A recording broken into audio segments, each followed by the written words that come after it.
Hey guys, it's Lotus and Connor and welcome to your weekly game rotation. Today's game review is going to be around the game Untitled Goose Game by House. The game came out on Nintendo Switch on September 20th, 2017 to critical acclaim. To this day, it is still #1 on the digital-only best-selling titles on the Nintendo Switch eShop. What do you think about the graphics, Connor? The graphics are amazing. They're very minimalist, simple but detailed. Everything you need is right there. Same with the menu. It's very simple, very street sign based, and even your objectives list is just a piece of notebook paper written in cursive, which implies that the goose might have written in cursive, which is troubling to say the least.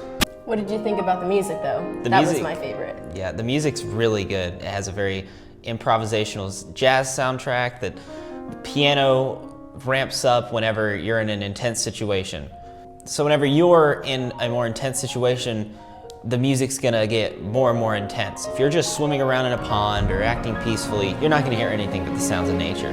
But if you're in a tug of war with a shopkeeper for her broom, you're gonna hear a lot more piano than you would any other time. Basically, the music plays with you. How much did the game cost? The game cost $20, which is very cheap for such a detailed, intricate, well-made game. Which system does it come on?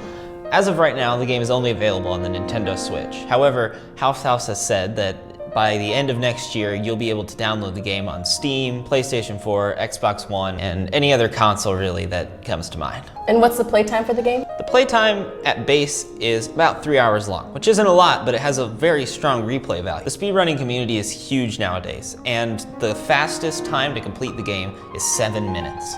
What other games can you compare this game to? Honestly, I'd say the closest game in comparison with this would have to be Goat Simulator. It's not as wacky and as crazy as Goat Simulator is, and the graphics aren't at all the same, but the basic premise is there.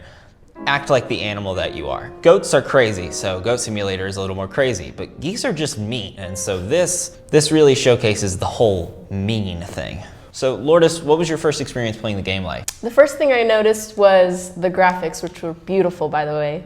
There were times where I wanted to rage quit because of how risky the tasks were, but overall, I loved it and I definitely keep playing it. You grab a rake and you have to put it in the lake. The biggest problem with this is that the farmer, the gardener who's in his garden tending to things, is gonna notice a troublesome goose taking his rake. Overall, I'd give this game a huge 2 thumbs up. You should definitely buy this game. Definitely buy it. Honestly, kind of a waste of your time if you don't. We'll see you next week when we maybe talk about Persona 5? Who knows? See you guys.